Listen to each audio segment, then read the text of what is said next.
Premack, and this is my video blog, Bird Lives.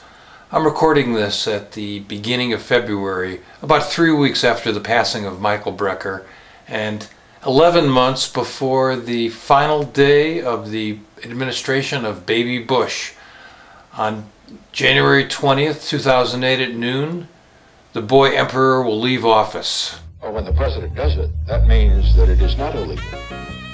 The first time I heard Michael Brecker was actually at the end of the Nixon administration on a Horace Silver recording, In Pursuit of the 27th Man. There was a track on there that I still treasure, Gregory Is Here. And when I heard Michael's tenor saxophone solo, it tore the top of my head off. Who is this guy? In the early 90s, I actually sat down with Michael and Randy and did a cover story for Jazz Times magazine. That was the first time I really got to know Michael.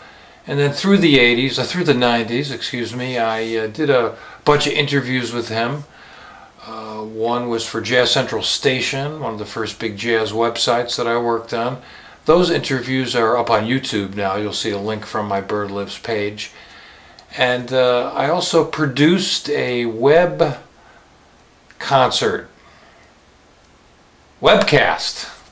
I forgot it for a second. Webcast. Saxophone Summit live at Birdland. The group with Michael Brecker, David Liebman, and Joe Lovano. This was an incredible event full of musical dynamite. I don't think I would fare well in the traditional saxophone battle thing. And this has, for me, never been about that. We all have very strong personalities on our instruments and pretty well-formed musical sensibilities at this point in our lives, and feel pretty secure about that. And what we're trying to do when we get together is really create a matrix, really kind of beautiful matrix that reflects our personalities, the differences in our personalities, yet makes this kind of beautiful experience for the audience and for us. I feel certainly, unbelievably stronger when we're finished these runs of gigs. I walk away feeling strong, and I also I like who I become when I'm around Dave and Joe and the guys in the rhythm section. I like who I become, you know, musically. There's a shift that occurs for me that happens, and I try and hold on to that. And it's not that I don't like who I was before, but it's just an extra dimension that I try and grasp and hold on to and bring back to the groups that I'm normally playing with, and it does work. The shift is noted, and I think the other guys pick up on it. And this is a mutual giving and taking sort of organization, and we come away, we put in a lot and we take away a lot, and it's very gratifying. And as Dave's saying, I feel always stronger after these concerts are finished, and greatly gratified. I did those interviews at the IAJE conference in January of 2004. And soon after that, Michael got sick, 4 or 5 months later. He began to have symptoms, and I won't go into the details. You can read that, find out about that elsewhere, but he got very sick. Life-threatening illness. Something that no one could have predicted. That's the way life is. Things happen to good people, unfairly, unexpectedly, at any place, at any time. The only thing we can do is work on our attitude, because the larger things, the bigger things in this life, we really have no control over. The only thing we can control is how we react to them. I've known a number of heroes in my life. I've been very lucky to know some men and women who showed that kind of bravery against incredible odds, be it battling illness or for a political cause.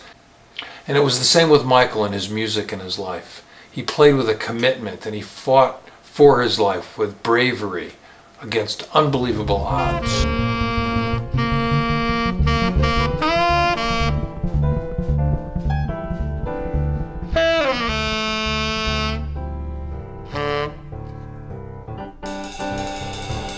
I still listen to other saxophone players tremendously. I listen to everybody I can. I listen to other, not just saxophone players, and I glean ideas from other people. It doesn't all come from my brain. I hear things. I'll put something on and figure it out. I'll go back. I'm still I'm amazed with McCoy Tyner still.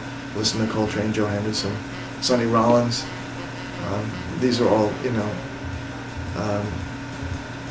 just such great inspirations. Particularly, Joe Henderson, John Coltrane, Sonny Rollins are, still tremendous influences.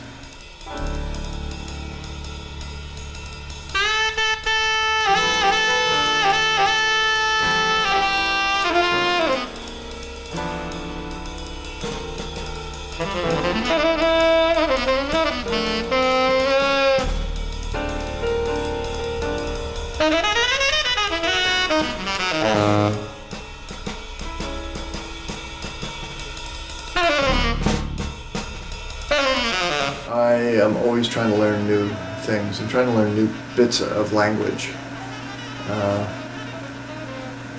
So I work on, to some degree, on sound and on equipment. I try different, pieces of equipment and stuff. But beyond that, I make up exercises. If I have an idea, I try and put it in every key. Like for instance, right now I'm working on the certain kind of relationships of triads, and then it's hard to explain in a kind of in a quick moment, but I do things in different inversions. I try and get all over the horn. I have books and books of exercises that I've made up, but I don't write the exercises out completely. I'll write out just the idea, and then I try and do it in my head. That actually comes from an approach that I was taught by a gentleman named Gary Campbell many years ago, a great saxophonist who lives in Miami. So I'm always working on new ideas. It takes me a long time. I'm very slow to get new things, new harmonic ideas to actually translate into my playing. It's sometimes a period of months. Sometimes it takes learning something real well and then forgetting about it, and eventually it comes out. I then also just play. Just play tunes alone, or I have musicians over occasionally, and we play, or I just play. And I'm always playing live, so. But the practicing part of it is very important for me. It's not just lip service. I have to practice, or I feel like I haven't. I feel like I've shirked my responsibility. Is it a daily thing? It's pretty much a daily thing. There are periods when I'm doing it better than others. So there's sometimes where it's just maintenance practicing, where I'm just doing the least I have to do just to keep everything well oiled. And then there's periods of true growth.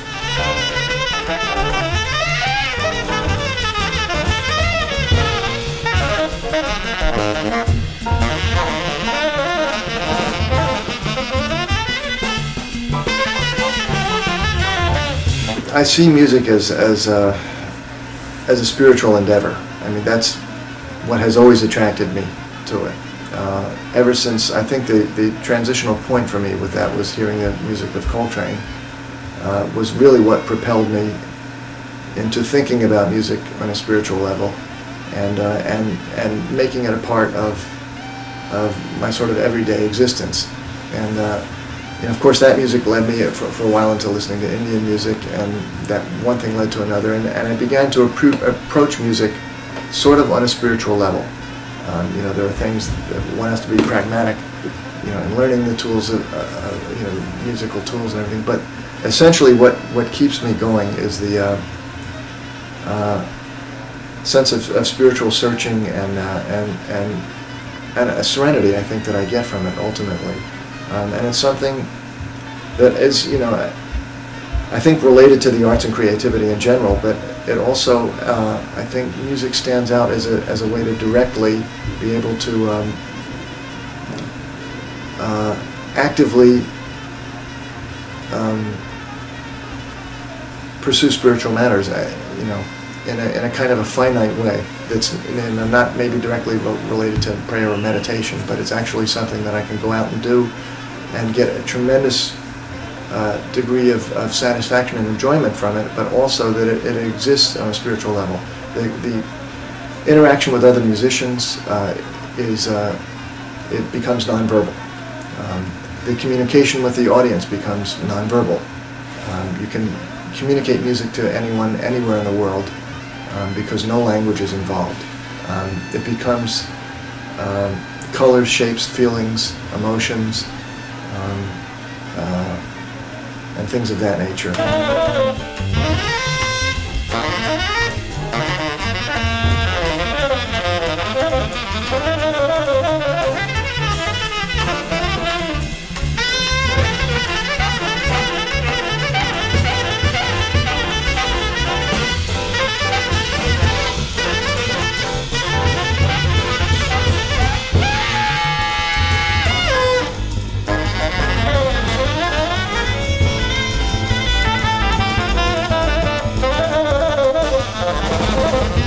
The thing that attracts me to this way that we've been playing is that the fact that it's done communally in a way that's sort of a celebration of the present moment, of any present moment. It's the only kind of chance I've ever had to do that back when we were playing in the lofts, and the way we're doing it now, where this thing occurs, where we're able to express our own personalities, but in a way that's part of a grander scheme. And we don't know what's going to come out. The music is truly improvised, and we're doing it in a very intimate way that's extremely powerful. And what happens is that the sum sort of exceeds all of the parts, and it's very different every night, and it's had a very interesting impact on the audience, because there are people that have been at these gigs. I don't know why I'm bringing. I have a friend who had never heard any jazz at all. He's a friend of mine who's a butcher. I don't know if this is.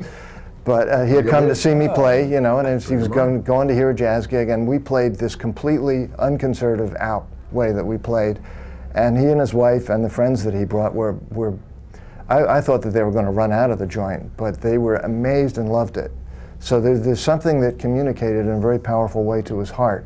And I've been noticing that consistently with the audiences that have come to hear us play. And yes, as Dave said and Joe said, it is a way that's very unconventional and is certainly not accepted, or at least difficult to accept. You know, it's hard for, I think, people that are not used to hearing, or that have conservative ways of listening to music to be able to understand music like this. And as I think Coltrane experienced the same thing in the time that, and you know, the musicians he played with in the time that they performed their music.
Basically, I hope that the music that I'm making is communicating in some kind of uplifting way.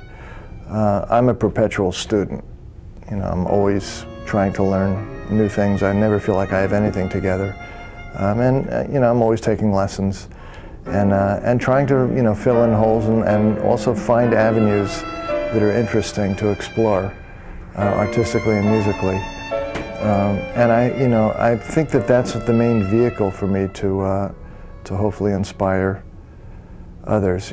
As the years tick on here, the cast of characters in my life is changing. The cultural icons are leaving.